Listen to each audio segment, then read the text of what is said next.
եկաք սովորելու հայկական ժեստերի լեզու։ Հայաստանում այս եզակի հնարավորությունը ընձեռվել է միայն ագատ հատուկ կարիքներով կանանց կենտրոն հասարակական կազմակերպության շահառուներին։ Նրանք արդեն տիրապետում են հայկական ժեստերին հերթի մատուար լեզվին է։ Ամերիկաբնակ Մարինա Ներսիսյանը Հայաստանում է 2011-ի մարտից փորձում է հայ խուլերին սովորեցնել ամերիկյան ժեստային անգլերեն։ Ամերիկյան ժեստը եւ անգլերեն ժեստը երկու տարբեր լեզուներ են։ Ամբողջ աշխարհում ոչ որ ասկ կա, այդչափ լեզու ունի խուլը։ Հայկական ժեստը ամերիկյան ժեստի նման չի, ինչպես որ հայերեն լեզուն անգլերենի նման չի։ Հայաստանում Մարինան շատ խուլերի հետ է շփվել, զարմացած ու զայրացած է, ասում է լսողության հետ կապված խնդիրներ ունեցողներին հիմնականում անտեսում են եւ աշխատում են նրանց հետ չշփվել, անգամ աշխատանքի չեն ընդունում։ Ամբողջ Հայաստանում ընդամենը մեկ լուրջ մասնագետ կա, ով ժեստերի լեզու գիտե, ու մեկ էլ մի դպրոց ունենք, որի մանկավարժները սովորական լսող մարդիկ են, ժեստից էլ հիմնականում գաղափար չունեն, ավելացնում է նա։ Ես զարմանում եմ, որ ամբողջ Հայաստանում ուր կա 3500-ից 4000 խուլ, միայն ունենք մեկ դպրոց, էդալ Երևան Մարաշ քաղաքում։ Մեղք են, այդ մյուս երեխեքը խուլը խուլ է, լեզու ունի, բարձրապես մի քիչ պիտի սովորենք իր լեզվին։ Խուլի ու լսողի տարբերությունը ընդամենը խոսակցական լեզվի առանձնահատկության մեջ է, լսողը ձայնով է խոսում, խուլը ժեստով։ Հայ իրականության մեջ սակայն ընդունված չէ սա համարել որպես օրինաչափ երևույթ։ Ծնողքը հիմա հոս ինքը Հայաստանում մանավանդ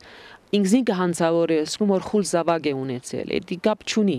Այլևս անցել են այն ժամանակները, երբ լսողական կամ մեկ այլ խնդիր ունեցող մարդը իրեն հասարակության լիիրավ անդամ չհամարի։ Պետությունը եւս փորձում է առողջական որոշակի բացեր ունեցողներին ինտեգրացնել, քայլը արվում է դպրոցից, սակայն ըստ մասնագետների միայն կառույցը հարմարեցնելն ու թեքահարթակ կառուցելը բավարար պայմաններ չեն։ Ներառական կրթությունը չի սահմանափակվում միայն ֆիզիկական սահմանափակ կարողություններ ունեցողներով։ Ինտեգրացում ենք խոսում, բայց այդ ինտեգրացման համար ինչ պատրաստություններ ենք անում մենք։ Խուլը դրեցինք լսող մարդու հետ դասարանում։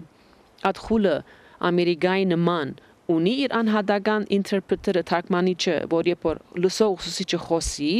այդ թարգմանիչը թարգմանի խուլին, իսկ խուլը եթե հարցում ունի, ժեստերով հարցնի թարգմանիչին, թարգմանիչն խոսի։ Չկան, նստած են եւ ոնց որ